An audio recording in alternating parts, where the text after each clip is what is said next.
Hello, welcome to our Leveraging Esports events within education with D&H. I am your host, Bubba Gaddert, Executive Director of Varsity Esports Foundation, as well as Esports Ambassador for D&H. I'm excited that you're here. We've had a couple of these this year in the last few years, talking about esports in schools and K-12 and college. And today I'm pretty excited because we have a really great lineup of panelists from collegiate to vendors to professional to tournament organizations. I'm super excited. All these people I know pretty well, and I'm hopeful that you guys will learn some things from them today, as well as be educated to help others serve others through esports.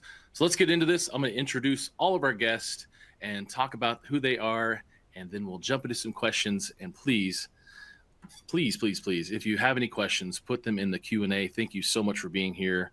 All right, so I'm going to give the list here. We've got today on our panel, Coach Connor Alney from Generation Esports, who is the commissioner of the High School Esports League. We also have Jeff Palumbo. He's the Global Esports Solutions Manager for Lenovo. We have Abdul Rashid Yahaya, who is the Chief Business Development Officer for Unified Esports Association. And we also have Joey Gariziak from Shenandoah University, the Director and Associate Professor of Esports. Thank you guys for being here. Hello, how are you? Thanks for having us, Bubba. Excited to be here. Hey guys, excited to be here. Could be fun. Thanks for having me. Yeah, that's great. Well, I've loved getting to know you guys over the past few years and being engaged in different things. We have some fun stories. Connor and I doing things. Abdul and I going to the Super Bowl. Lots of fun stuff. So I'm excited to really learn from you guys, as well as get some information that's going to be helpful for tournament organizers and league organizers and event holders and those putting on shows or getting esport clubs started at their K-12 or college space. So, hey, I'm going to throw out a question first. Let's see. I'm going to start with Jeff. Jeff, I'm going to start with you because what I'd like to know, and I think a lot of the people want to know, is from the vendor side, you probably get a lot of questions about, hey, can you sponsor this? Or, hey, we got this event coming up. Or can you give us free computers or something? Is there some way that you like being approached in that sense when it comes to events or sponsors? You know, Lenovo is a pretty massive organization, so we're kind of siloed into who does what. And amazingly enough, while a lot of people actually come to me and ask me for these things, it doesn't hurt to ask. I think people get very nervous asking, and there's no harm in asking. There's a lot of companies like us that do want to support where we can. Obviously, with the graphics card shortage, things are a little bit more difficult right now. But I would say that if you're going to come to the table and ask for something, the first thing you should do is say, hello, my name is, and here's what we're trying to accomplish. Because there will be people that actually come to me and they're like, hey, we need PCs. This is why we're awesome. I'm like, whoa, what? Like, and it sounds unprofessional. And it doesn't mean that you have to be completely polished either. A lot of students come to us and ask us for a lot of things. So in short, what I would say is have some sort of just very simple introduction. Hi, my name is, this is what we're doing. Here's what we're trying to accomplish. And what I will say also is make sure there is somebody on copy that actually has some sort of function, especially if you're coming from a school. Meaning if you are a student, make sure that there's a staff member on copy, because it is really difficult to deal one-on-one with students that are trying to ask for things when you don't know what is actually happening on the back end. So if somebody comes from a school and they're like, we want 20 units to give away for one of these events, we can't track you down because you're still a student. There has to be some sort of faculty member attached to that email, attached to hold you accountable for what you're actually trying to attain. And I think that's the biggest thing we see is that people ask all the time for stuff, but they don't put in what the accountability is. And I think the other thing real quick to wrap that is just be very honest in what you're trying to say and what you're trying to give back. If you're saying, hey, we only have 10 people in our group and we're really we need a couple giveaways to engage new people, that is just as valid as saying that you have 20,000 people on Twitch and you want to put our logo up. Be genuine in what you're trying to accomplish, because I will get to the bottom of it regardless. And if you're not genuine, the answer is already no. But I can't say yes unless I know that you are just coming to me genuinely asking for something. But make sure that you're giving something in response as well. We will give you this, etc. Love it, Jeff. So Abdul, speaking on that from the other side of the coin of you being an event organizer and doing lots of different things in the esports industry, now you've heard Jeff and what he likes to hear. Do you concur with that? Is that how you usually approach, or do you have some tips for those in the event space trying to find sponsors? Yeah, so I don't do a lot of interaction directly with our sponsors. My interaction is more with the space or with the university that we're actually bringing the live event to. After we solidify a location for the event, that's when we then engage sponsors opportunities. That way we can focus more regional and say, hey, this is where we're going to be doing something. This is how large it's going to be. This is who we're serving. Do you have an interest in getting your product in front of this canned group of individuals? That way we can give them straightforward numbers and analytics on the value prop behind them being a part of our live events. Mm-hmm. I love it. Yeah, that's good. Well, Joey, let me ask in the college space the same kind of question. Like, what's worked for you working with sponsors to engage activations for your program? Yeah. First of all, Jeff, my name is Joey. I like to get free computers as much as I can. Let's start with the introduction, right? No, I think this has all been great advice. Got to throw it out there a little bit to see what happens. But no, what we've done here at Shenandoah is, we do start with that introduction about who we are, right? We want to talk about the program that we have at the collegiate level, and where we see sponsors and not sponsors. We use the term partners far more than sponsors, because we see it as both sides should mutually benefit in whatever you're doing to work together. We want to benefit them as much as we want them to benefit us. And we try to get students involved in the process as well, because we see it as a big growth opportunity to get students out there to talk about where they see these partners fitting in, how it can help benefit the student experience here at the university, whether it's internships, running an event on campus, running a single event, a long-term event. Is it a broadcast? Is it a LAN event? All those different areas that we see as opportunities for partners to work with us and for us to work with them and to get the students involved as much as we can. And I think that's great, because then, like Jeff was saying, is the partners can then see, what are they getting in return? What are they looking for? Let's be crystal clear about what the ask is, who they are, what they're going to do with this, and how we can work together to mutually benefit one another. There's so many different schools out there and different people out there in the space that are looking to work together. It's about having that conversation to see what's going to work, see where the fits are that make sense. And really, we've found just being authentic to the space, being genuine to the space, really talking about where the benefit is, where the opportunity is, and where we see as a chance that we can engage our students to help benefit them and benefit that company we're talking to. That has been the most successful approach for us. And it's a long-term benefit. It's not just a one and done. We like engaging in those long-term conversations to see how we can continue the relationship and deepen that relationship as we go, because then you're growing together as well. And so it's about finding the right fit. Locally is great, but it doesn't have to be just a local company you're working with. You want to find the one that's a right fit, find the one you can develop a good relationship with, find one that matches kind of your values and your mission, and find one that's going to keep supporting you for that long term and being authentic to the space. So that's what we have found has been the most successful here at Shenandoah with the partners that we have. Yeah, I love it, Joey.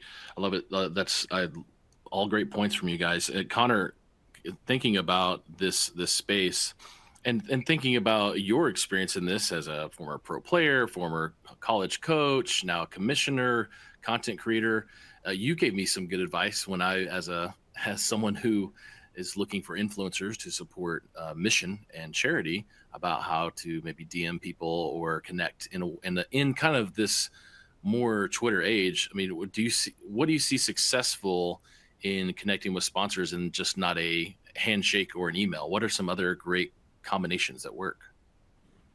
Yeah, that's a great follow-up with this, and it kind of goes hand in hand. And Jeff hit on it a little bit. So when you talk about sponsorships, partnerships, and even if you view influencers the same way, which you can, you've got these two buckets of your cause and impressions, and how you leverage those determines what you're doing. And most of the time, people try to lead with this impressions route, even if they don't have any, and that's typically the wrong route to go.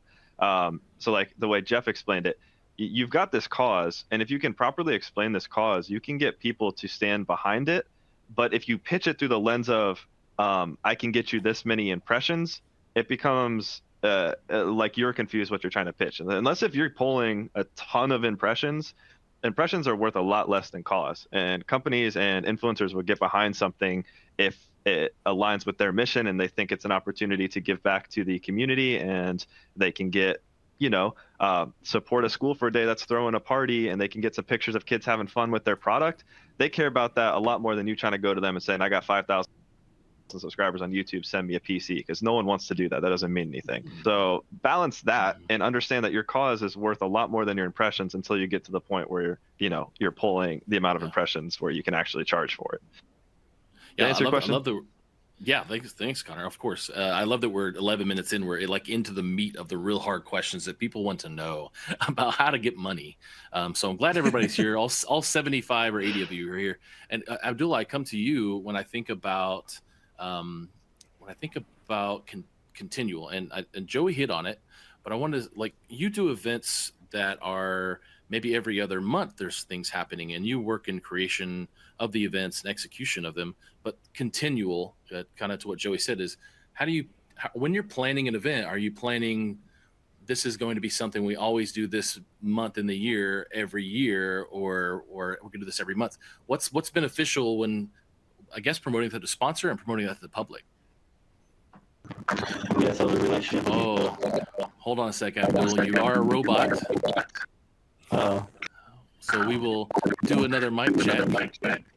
Test 1, 2, 3. No, that's okay. You're a robot. Why don't you? I'm gonna mute. Mute yourself, because now I'm a robot. There we go. Apple iPods. Great. So I obviously didn't say it out loud. So I'll go to Jeff then. I'll go to Jeff. The thoughts here on continual. What do you think? Could you rephrase the question in another way that maybe for you? That was a little Okay, yeah, for you, Jeff, then the specific answer or question would be, how then do you want to support things that are just one-offs, or do you want to try and support things that are continual, either in a campaign mode or once every year, or what's beneficial in that partnership for you? Well, kind of like what Connor and Joey were both saying is, I'm big on relationship. I want to work with schools and organizations that I can, first of all, trust the person who's the lead, because you know that your brand is going to look the way that you want it to. But second, I want to make sure that what my company is holding me accountable for is also taken care of in the return on investment, or what we call KPIs, key performance indicators. So it really depends. To Connor's point, it could be something that is a one-off with the Special Olympics, right? And that we're going to try to get involved in just because it feels good. It's not really advertising. It's a win-win-win for everybody. And you're not trying to push a brand. But then there's other ones where I'd work with Joey, where I want the Legion brand to be front and center, right? All over the place, but subtle enough where he doesn't feel like he has to go to extra extent to make it look good. It just is part of the program. So I always want to work with people who are smart about what's going on, whether it be a one shot or a 5-year partnership does not really matter to me. It matters more about what the goals we have set up are. And then internally, what are we trying to accomplish that quarter, that year, or in general, what are our key performance indicators that we're trying to reach in the goals, and who can help us with those? So it really is a case-by-case basis overall. Okay. So I'm going to come back to our robot here, Abdul. Let's check in here. What's up, bro? You with me? Nope. You're going to have to go back to the Doctor Who TARDIS and check out. Yeah, we got a dialect on. Nope. We'll come back to you. Go ahead and mute up. All right, then. So Connor, I'll come back to you then for the idea of kind of when you're thinking along events for tournaments. I mean, right now you guys are into the fall season and for HSCL. So how does that look for you continuing on through events through your year and through next year? Yeah, for us, and I think everyone watching, I do tend to lean to the side of recurring events is going to be much more beneficial for you. It allows you to, especially it allows you to build every year. So instead of doing one-off events and here's a unique cause and stuff, you can have cases for that to build your community or to show that you're doing events. But having reoccurring events really allows you to, start nailing down your message for an event and to grow off of that every year and present what we did this year, what we can do next year. And it gives you time to actually plan ahead. Last minute events never work well. So by doing a yearly event and setting aside like a weekend every single year, you're going to save a whole lot of time and energy into knowing exactly what you're doing and giving you a whole year to plan for it. That's going to make a world of difference. And then you have plenty of time to reach out to sponsors, tell them what you did last year, show some pictures of what you did last year. That's all going to build the story of your cause a lot better than when you do one-off events. You have to do completely different marketing, completely different branding, completely different approaches. Even if it's the same sponsors, you got to pitch a brand new cause versus you do it once and you just improve it every year. I think, especially for the people that are just getting started, that's the best route to go. So like for us, we operate on a yearly schedule. So we know every single year when our sponsorship contracts are up and what we're going to reapproach them. And they already know what we did last year. So we don't have to repitch them on what we did. We just have to pitch them on what we're doing better this year and get them more excited about it.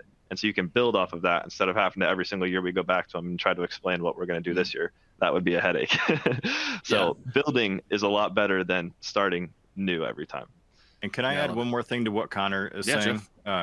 So going back to what he said, it's the perfect in between in that, usually somebody from his org like Peter or Farah will reach out, but they're reaching out knowing that there is a very specific reason or a specific event that is a one shot because it is with a special organization. I think that's the differentiation that Connor talks about and is 100% on board.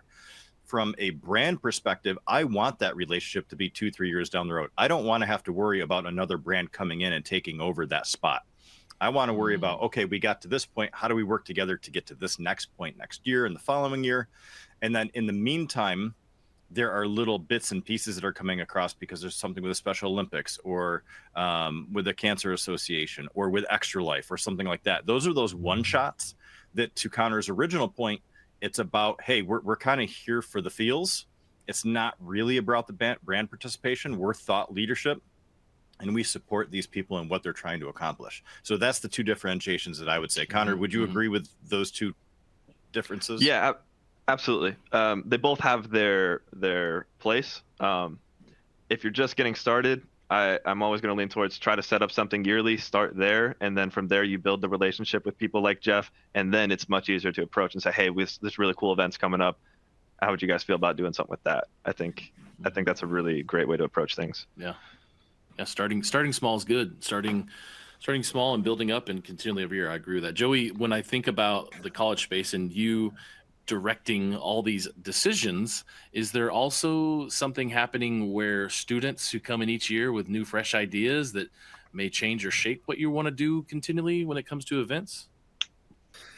Yeah, I think there's always that fresh perspective that comes in. And this is great because I'm like taking notes on what everything everybody is saying, because this is all really, really good to hear and completely on board and agree with all of this.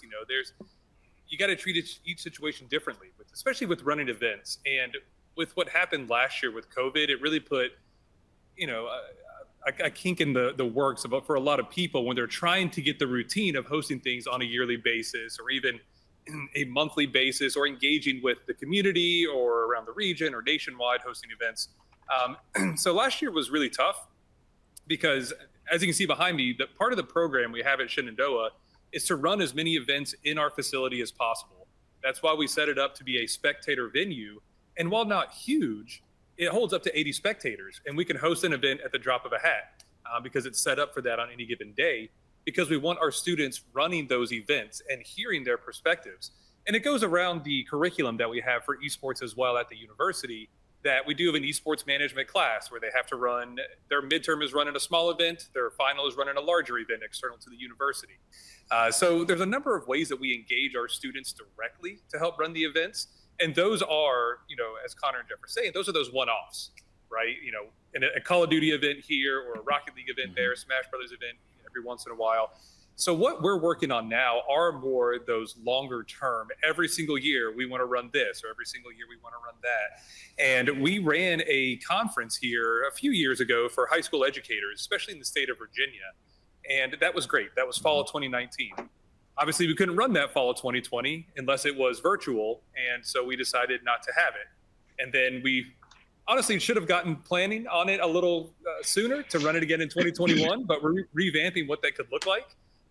And so we're planning on hosting something here every fall and every spring on our campus that is more of that kind of routine that we know, as Connor was saying, make sure it's that same time, around the same time of the year every year. It really helps in your planning, so you know what's going to be there. And you don't have to worry about selling what you've done. It's just selling what you were doing differently this time. But yeah, the students, massive input on the events that we run. That are those one-offs. We run charity streams that students bring up to us. We run high school events that students have their ideas that they bring up to us. They're local, they're community-based. Those are the easier ones. Those longer-term ones are the ones that we operate as a program. And those are the ones we're working to establish right now in more of that longitudinal basis. Once a year for the next 5 years, we plan on doing this. So it's a good mix. But certainly with every new crop of students that comes in, there's 1,000 new ideas. And a lot of times, students have no idea how to implement those, but that's okay. That's what they're in school for, is to provide us those ideas. And we try to help them come to fruition. Sometimes they just need a little kick in the pants to make sure they're actually moving and catching up and doing what they're supposed to be doing, because students will think that you can plan an event and run an event just a week ahead of time. You start planning it a week ahead of time, you run it, and it's gonna be a great event. They don't realize what goes into it. So yeah, Bubba, the ideas that they come in with are great. Implementing those ideas can be a little tougher sometimes, but certainly great to hear all the ideas they have when they get here. Well, Joey, I'm glad you're. Can I add one thing in? Oh yeah, please, Connor, go ahead. Like a really great way to summarize everything we're saying goes back to relationships, and that's where I think the reoccurring events come in. Reoccurring events is how you build the relationship with all these partners, because you are going to have last minute events or last minute ideas, and it becomes so much easier to pull those off. If I already got a sponsor for the league for the year, and then we have this one-off thing. Hey, can I get computer for this? Yeah, for sure. Like once you have that relationship built, then it becomes so much easier to do those things. And I think the best way to do that's for a reoccurring event. Great point. Yeah, relationships. Well, Joey, you and I were on a panel with Doc Haskell a while back, and I'm pretty sure you're defeating him on the scene behind you. I don't think he's got anything on you now, man. It looks pretty awesome back there. I don't know. We're working on some things right now too. So hopefully we're getting bigger and better. But it's exciting time to be in collegiate esports and really esports in general, especially in education. There's so many good people doing so many good things, and it's always a fun little friendly competition we have with Haskell and a couple other people we work with to do the best we can for our students, and that's really the benefit for all this. As long as you don't make a card with your face on the Cobra Kai guy saying "sweep the leg." So anywho, great. We're going to see if Abdul is back from his trip to space. Abdul? All right, let's try this again. Still a robot? You are not a robot. You are a human being. You passed. If you watched Loki, anybody watched Loki, you went through the metal detector and you didn't know if you're a robot or not. You now know you're not.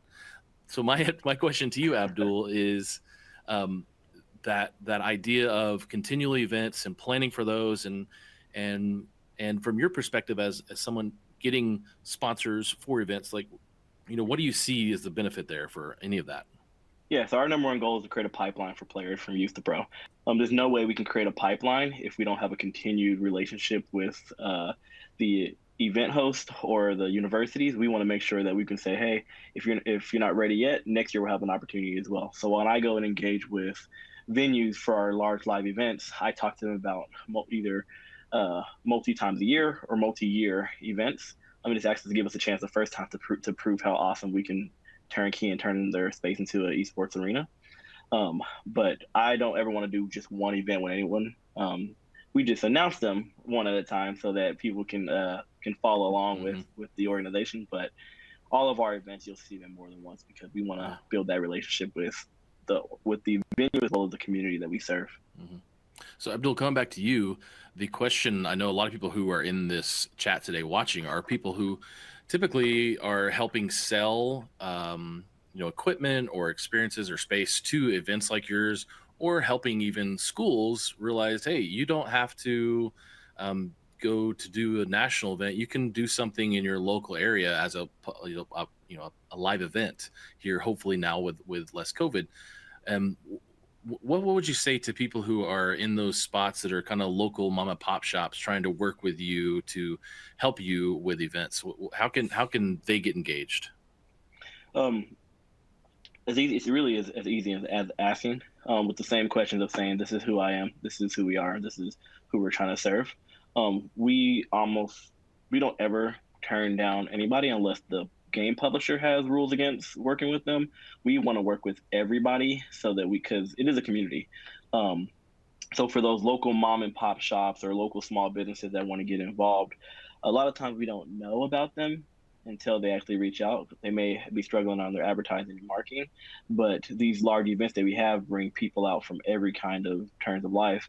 So this might be the greatest opportunity for them to get their name out for other opportunities. So we just need them to reach out so we can know about them, because since we do events from East Coast to West Coast, and being stationed out of the Midwest, we may not know what shops are right there in your backyard, wherever you're at, located in the nation. So as easy as an email, or a reach out on any social media platform, we'll be more than happy to get you involved in our live events. And a lot of times we give out those opportunities for free. We just want to see you there. I love that. Well, we've talked a lot about sponsorship because I really wanted to cover that, because that's usually a topic where if you're a first-time event organizer or you're selling computers or you're a vendor or somebody in the space in esports, you don't know how to make the 2019 League of Legends event. Like, you don't know. That's scary. And I remember my first time working in tourism, this big group of people, like, I don't know how to run an event. I don't know what computers to get. Well, then you work with these local nerds like Abdul, and you have nerds come in and they run the event, and you just market, right? This is why it worked for me when I worked in tourism. So I love that we spent some time on that, because there's some good questions out there. There's gonna be some polls in the chat. We're gonna pop up a few here. You guys can answer those poll questions as we're speaking right now. Just a reminder, we're here for leveraging esports events with D&H. If you didn't catch this today, or you want to share this with some people, you can check it out at dnh.com/esports or dnh.com/DHTV. Check those out. I want to talk about, I know we can all answer this. Because we spend a lot of time combating this, and it actually popped up a question in the Q&A, which I think is important and relevant. What are some overcoming obstacle conversations that you think are best when it comes to feedback about why esports in schools, why esports in town, why esports at all? I know we all have a good answer for this, so hit a couple and we'll all try to cover them. So Connor, go first, because I know yours. Yeah, the best message is that esports is not encouraging kids to play more video games. It's getting kids who already play video games and bringing them into a competitive structure where they can learn leadership and teamwork and communication. Understanding that is the first step into getting into esports, that these kids are already, the parents and teachers already know these kids are going home and playing video games. We're not selling video games. We're not getting them to play more video games. You're getting them, the kids who are excited about video games, back into schools, back into classrooms, and teaching through the lens of video games. Love it. My answer. Love it. Jeff, you got a whole website devoted to stuff like this. I happen to, yeah. I think my biggest thing is two things. One, there are tons of jobs coming out right now within esports for students. There are very few people who are like all of us on this call who can kind of understand the operational background and the business background, and everything that ties together with event planning and the event structure and running an actual company, that also are gamers. And that's what we find right now is you either are a project manager and you know business, and you're not a gamer, so you don't understand the culture, so it fails, or you're a gamer that doesn't have enough experience because they don't have a background in business or whatever it might be in order to run that program. So what I like to see is that while there's two types of events, there are gaming and competitive events, and then there's engagement events. what we know from a lot of our research is that only 10% of a student population actually wants to be competitive. The other 90% want to be part of the program, meaning they're going to be your student leaders. They might still be part of the club. They still might play League of Legends with the crew. They might be on a B team. But when it comes to actually going and competing in a league, they don't want to. But these are also the first people who want to be your shoutcaster, your production designer, your in doing the business, doing the communications management. I bet you Joey sees a ton of this where he is, because there's a lot of kids that don't want to be in front of a camera, but want to be on the background because they want to do the social media. So I think that's what I would say is the engagement coming with engagement events can be just as strong, if not stronger, for, hey, come and hang out, as it is with come and participate and come and compete at this level. So that's what I'll say. I love it. Yeah, I'm going to go to you, Joey, on this question, kind of in the collegiate space. I'll call out some people in the chat. You know, Michael Russell from High School Esports League, Creative Gaming Concepts, talking about purposeful play, and we've got some other folks, Chris Turner, in there talking. So feel free, if you're in the chat, drop a general comment or a question. But Joey, when it comes to the collegiate space, yeah, how does it look? It's tough to follow up all these comments because I have the exact same ideas.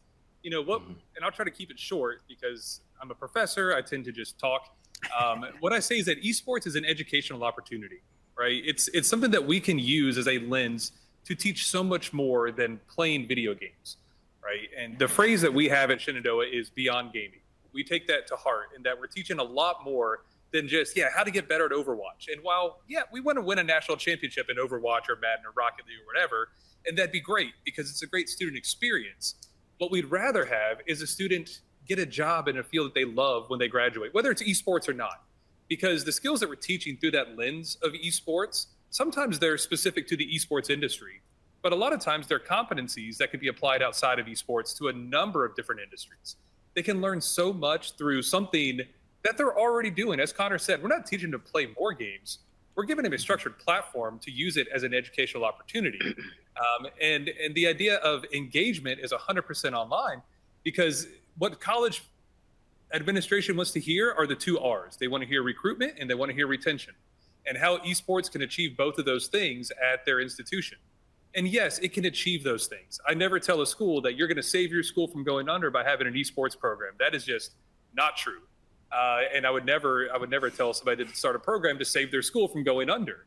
But what it can do is develop this idea of community, develop the sense and engage students that might not have that same pocket of friends that play football together or play soccer together or lacrosse or whatever. It provides that opportunity to create community.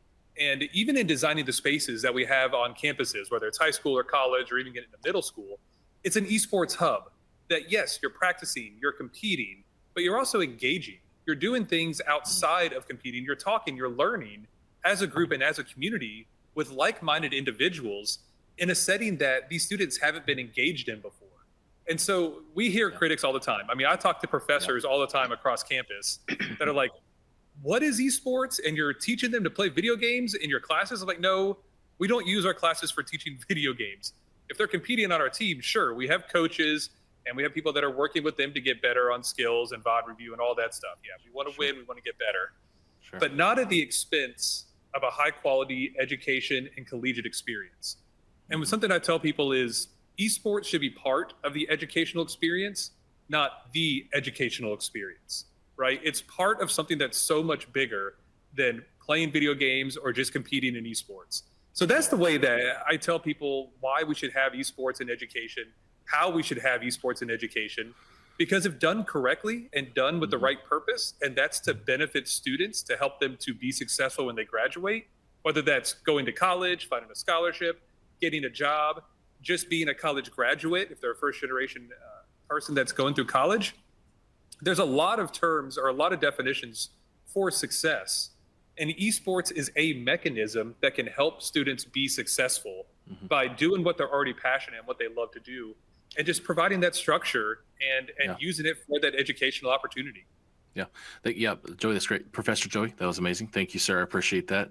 Abdul, Joey mentioned community. I want to talk about a little bit about community on that real quick when we're thinking about people trying to work in the community. Now, you run a really successful gaming truck business, and for opportunities all around the Midwest. And I think about when you had your storefront and people were coming in. I remember me coming into your store and just this amazing community of people.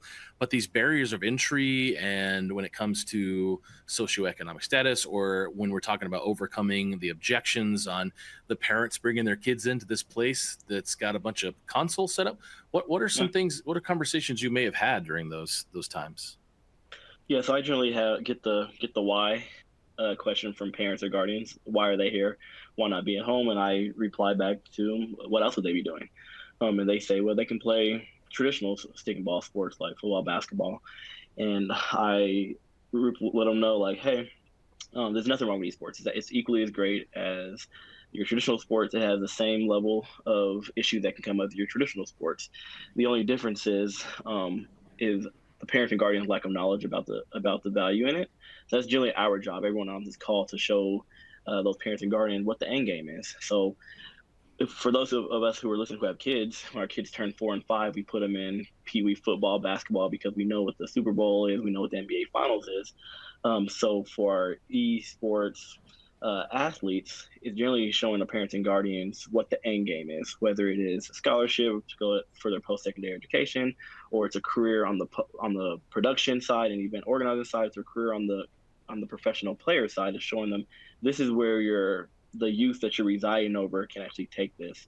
But for whether it's the video game truck, or it's one of the dedicated spaces, or it is a live event, when we interact with those parents and guardians, or organization facilitators that are bringing those youth into our space, we let them know this is an opportunity to provide prestige and this is an opportunity to provide prestige and opportunity for your youth to have an exceptional shared experience, and also possibly find some prestige within the game that they have grown to love, that we had one point loved in our youth as well. To say, hey, your youth are already at home online, being virtually connected but disconnected from one another. This is a place where they can connect and build these experiences, where they can build lasting relationships with others, individuals. Like awesome. Connor, Bubba, I met all you guys at events, and we connected over like interests, and here we are on another event, pushing the needle forward and providing opportunities for youth, guardians, as well as professionals on the gaming side, as well as on the organizing side, to do something awesome. Love it, Abdul. And if one thing, I'm just going to real quick, Connor, if you got some polls that popped up, if you can answer those, feel free, but we're going to jump back in. Go ahead, Connor.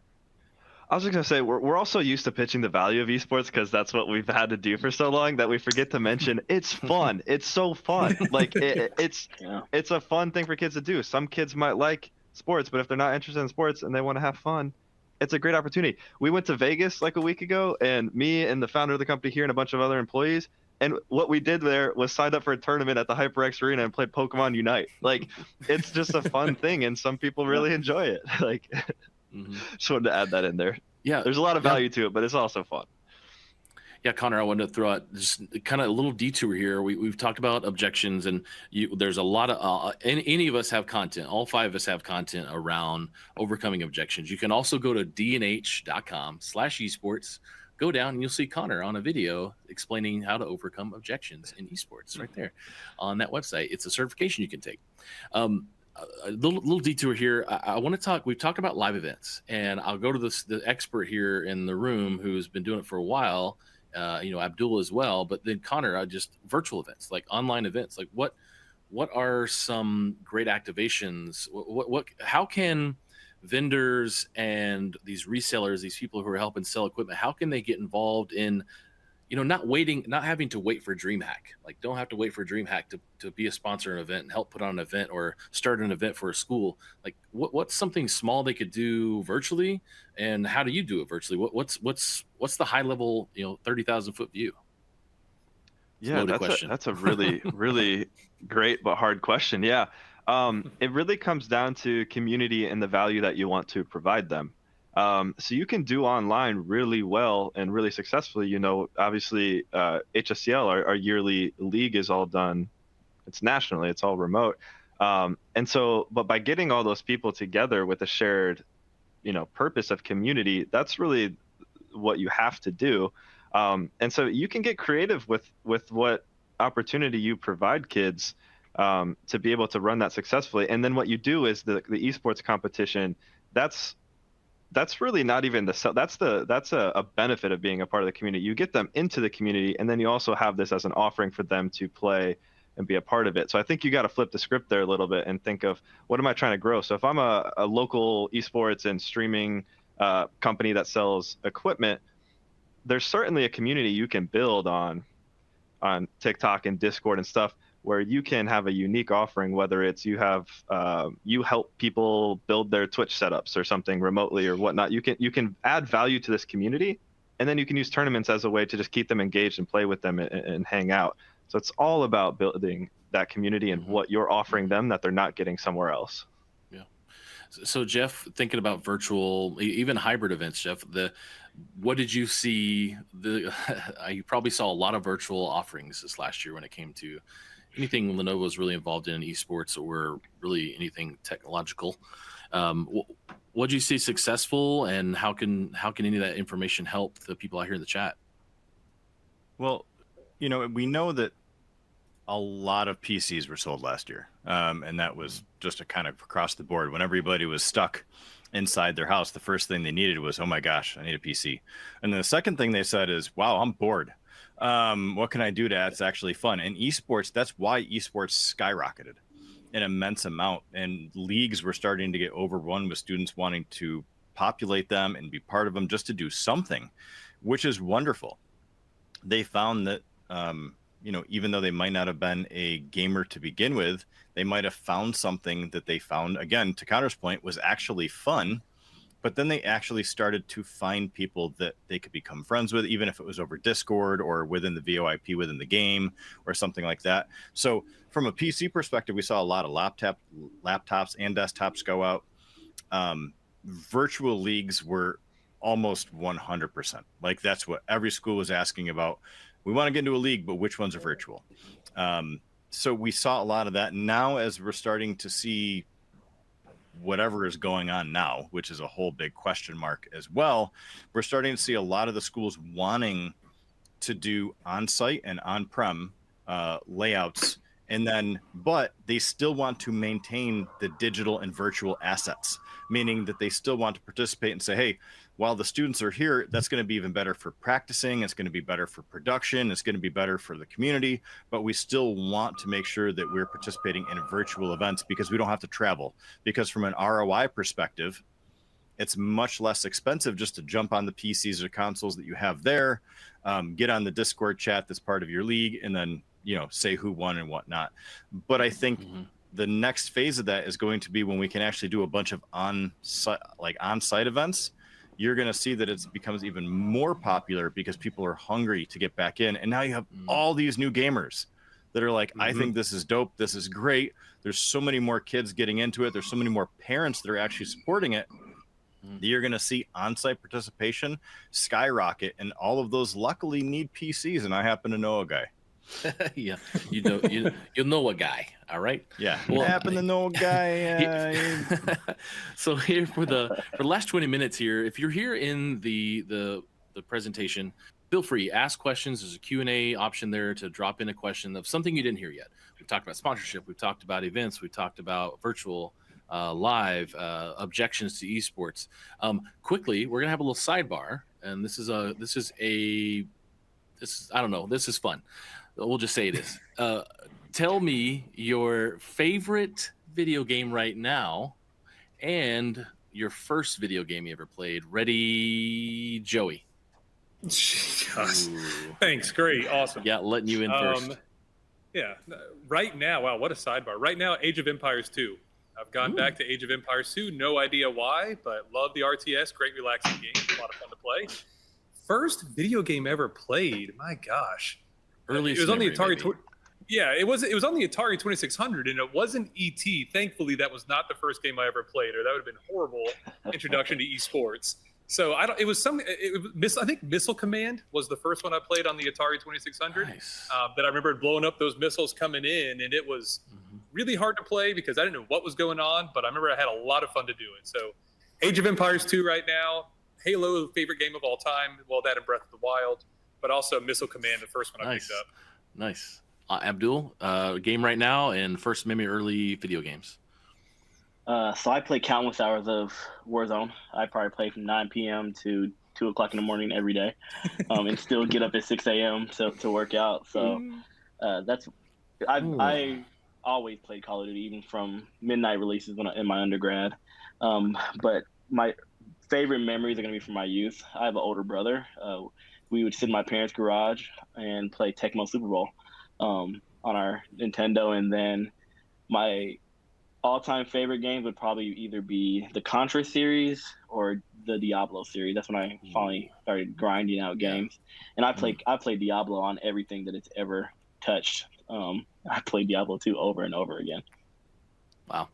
If you're in the chat and you want to drop in your favorite game right now or something your first memory, you can use the Q&A button. I believe it'll be a general comment. Feel free. I want to see what you like here in the chat. I know we got a lot of people in the chat. I know there's some gamers out there. I know a bunch of you guys. Joey, I already went to you. Connor, favorite game right now? Call of Duty, Warzone. No, it's Pokemon Unite now. Pokemon Unite came out, and I've just been obsessed with it. I had Mason left for dinner on Friday night, and he was playing it, and I was like, hey, I'll play a game of that. He came back at like 11 o'clock to grab something. I was still glued to it. I went out, bought a Switch the next day. So I've been playing that a lot. So that one's really fun. The first video game, it's tough because video games, I grew up on video games. I think ATV Off-Road Fury was the first game I remember a lot, but that was right around like Diablo, Warcraft 2, that era. So I don't remember which one I really got into first, but I think it was ATV Off-Road Fury. Love it. Jeff, how about you? So I started with the Atari 2600 and Pitfall and Frogger. I think were probably my top two, or that was probably maybe Donkey Kong. That whole 4-year-old, being a 4-year-old in 1982 was kind of a blur. But now I'm playing, I play Apex Legends a lot, and I actually play a brand new game that's in beta right now called Splitgate, which I think Joey should pick up because I was a massive Halo player before competitive esports was competitive esports. This is like 25 years ago when we just gamed. It is a perfect blend, in my opinion, between Unreal Tournament and Halo, and it's in open beta right now. It's Splitgate. Splitgate's taken over. It's on Steam, and it is wonderful. I went 32-3 last night, and I'm like, it's like riding a bike. And guys my age don't have reaction time like that anymore. So I was smiling ear to ear, and my wife was like, "Why are you so happy?" And I'm like, "Cause I can game again." And that was really it. But that's what I'm on right now. I love it. So we got some good stuff in the chat. Ryan, Rainbow Six Siege, played Gwent back in the day. Mike Russell, Atari 2600, Pac-Man, Chris Turner, Knockout City. Noah, Red Dead Redemption. I guess that's what that is. Tom Henry. This is funny, Tom Henry. My answer was going to be right now I'm playing Call of Duty, but my first game was like on Tandy playing Sierra games because my dad worked at Radio Shack, and it was like Police Quest and Leisure Suit Larry, and well, not Leisure Suit Larry, I got older, and Wolfenstein and other things. Let's see, we got George playing some Commodore 64. Golly, some great stuff here. StarCraft 2, of course. Left 4 Dead 2, Apex, yeah, really good stuff. So to kind of wrap up here for the day, you guys, if you're here or you're watching this recorded, you're getting some top-notch information from some high-level professionals in the gamosphere, as I just created the word for it. And yes, write that down. Put that on a Trademark it t-shirt. now. Gamosphere. Trademark it. Bubba. Gamosphere. Yeah. Varsity Esports. TM. So if you are also here and you're watching, there is some gift card possibilities for you being a part of the live event. So you'll be made aware of that here in about a day or two or less. Also next week, you can also come back here on Thursday, August 26th at 2 p.m. Eastern for the Cloud Solutions Lab. And you can learn about lots of different offerings here from DNH.com. Okay, last set of questions, our last 10 minutes. I really wanted to dive into kind of some important things that I think or people really want to know. And it's just when it comes to EDU, when it comes to education, we've covered how to start an esports club in other places. You can find it on dnh.com/esports on how to start an esports club. But when it comes to education, K-12 and college, we talked a little bit about overcoming stuff, but the big thing I always like to hit, and I know we're all involved in this, is access and how to create access. I deal with this a lot, and I know we all do as well. And I really want to make sure people are aware of what is not available and what is available for access when it comes to esports, and how can we overcome these barriers of entry. Who wants to go first? Access. I can start if you want. You want, Abdul? I don't mind. Take it. So I guess the biggest thing that people always touch on it is lowering the barrier of entry for esports. First, know your demographic, and also look into the value of collaboration. Esports, we notice a lot of people in the esports industry who kind of silo themselves out because they want to be the number one entity, number one person, number one group. But none of us own esports, and none of us will ever own esports. If we're going to provide a value and provide this access to more players and the players that are in need, or the individuals who have the desire but are in need, it's working together to make sure that it is accessible. Whether we're partnering with our non-traditional, non-tech entities in our local area to say, hey, you're serving the community, and we want to bring the knowledge or the tools that we have to serve that community. That's going to be golden in any space that we're at. If it's mine, I guess one of the few, well, probably the only real benefit that COVID gave us was it connected everyone.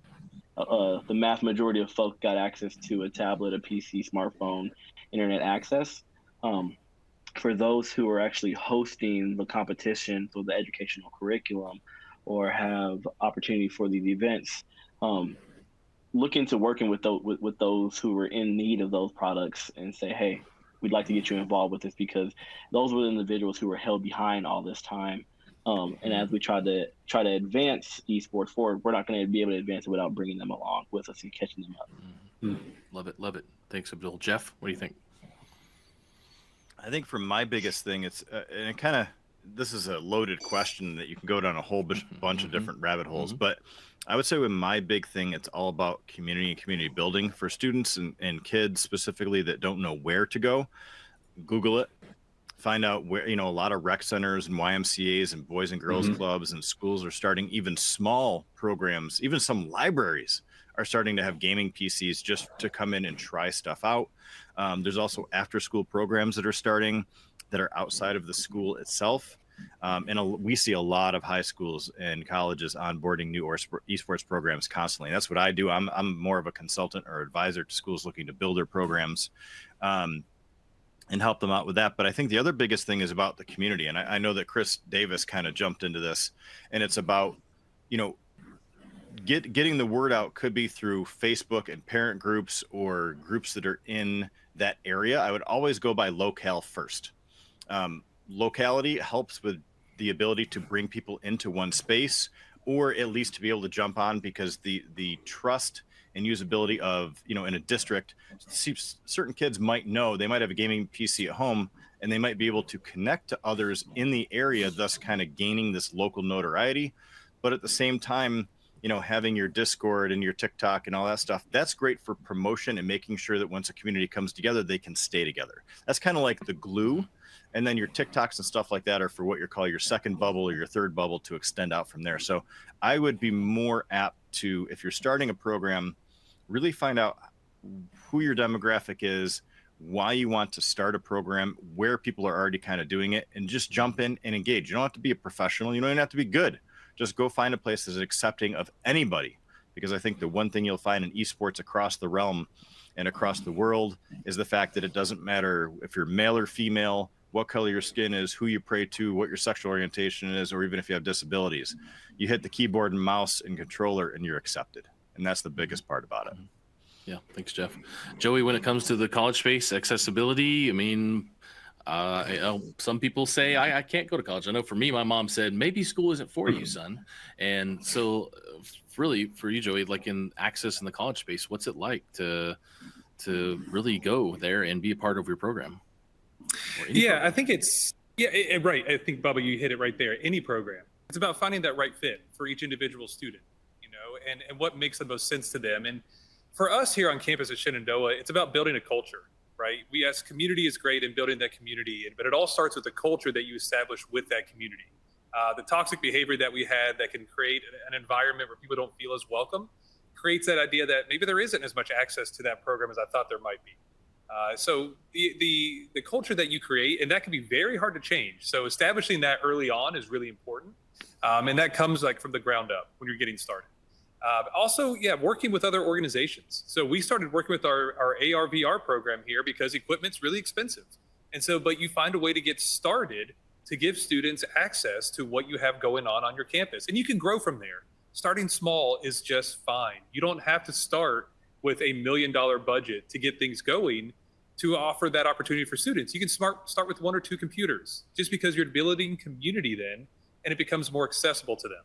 Opening our doors up across campus and to the community is a big thing that we have going on this year. So we want to get our students into the community, get them into the high school space, talk to high school students about where the opportunities are in college, both in and through esports. So I think for us, it's having conversations to talk about where the accessibility is on a college campus, what the opportunities are that exist for all students on a college campus. To Jeff's point, no matter what your background is, what your orientation is, who you pray to, what you look like, where you come from. It's giving every student, every person the opportunity to do what they love to do in an accessible way, and opening those doors and creating a welcoming environment so that you can build that community that goes beyond just the borders of a campus community. Now it's a larger cultural community that you have, and it's growing across campuses at the high school, K through 12 level, but also college campuses. Mm-hmm. And so establishing that culture early on is a big thing. Create that accessibility as much as you can, whether it's hardware, but also the culture that you've got. Yeah. And that's going to create a really rich environment and community for you. Awesome, Joey. In our last few minutes here, Connor, what you answer a lot of questions from 14-year-olds and 18-year-olds on TikTok because they all ask you, how can I play, and how can I play Rocket League? I've seen a lot of the comments you answer over the last year in TikTok. So you deal with a lot of students across North America and trying to figure out how to give access. What are some beneficial things you've seen to help everyone be on the same, I guess, game field or screen? I don't know if playing field works here.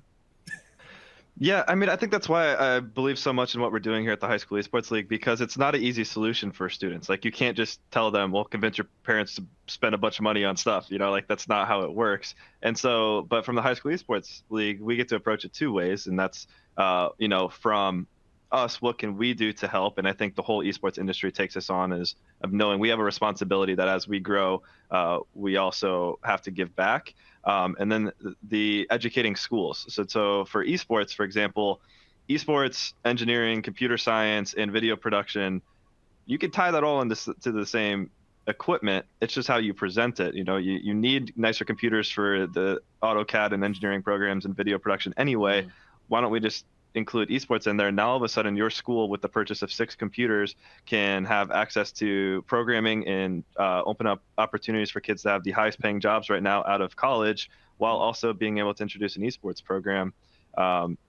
Most schools can kind of figure that out, and now they're able to provide value to their students, bring them in with the video game appeal, but now you're able to offer all of these STEM fields that can get them excited. And then from, like I said, the HSEL point of view, we give back as much as possible. You can start a club for free with us now, and we've got free offerings just to make sure that at some level you can compete for free. The first thing we did when we landed a major sponsorship with a computer company was we booked an RV and traveled for 3 months giving out computers to high schools. We built 25 esports labs for free, and that's not me. That's just us saying we know we have a responsibility here. And we want to help out, but then we also need to educate these schools on why this is important so that these kids can have a place they belong. Yeah, thanks. Access is important. Digital redlining, everything, systemic inequality, it's there. And this is why we're all wanting to help. And yes, it is internationally that is a struggle. Last few nuggets of advice. I'm going to throw out mine, and I'll let you guys throw out some advice about leveraging esports events and education. I wanted to go back for me for the hybrid model. The first time I met Abdul was actually at an event I hosted in a conference space here in Kansas City. And it was an event that I did with some of his partners now, where a few months before that, I was doing a hybrid online event for like Hearthstone, and people were playing through that competition to see if they could win to get a ticket to come to the live event. So that's my little nugget of information, fun little stuff. I think, Connor, you kind of have something very similar to what you're doing. No, not similar, a much more grandiose, better idea than that, what you're doing with fall and spring season for your national championship coming up. But any nuggets of information for events? Let's see, Abdul, why don't you go ahead? Any nuggets of advice you can provide these fine people out here today? Let's see. Best piece of advice: get involved any way you possibly can, whether it's volunteering, attending, sponsoring someone to go to the event, or watching it online. Get involved.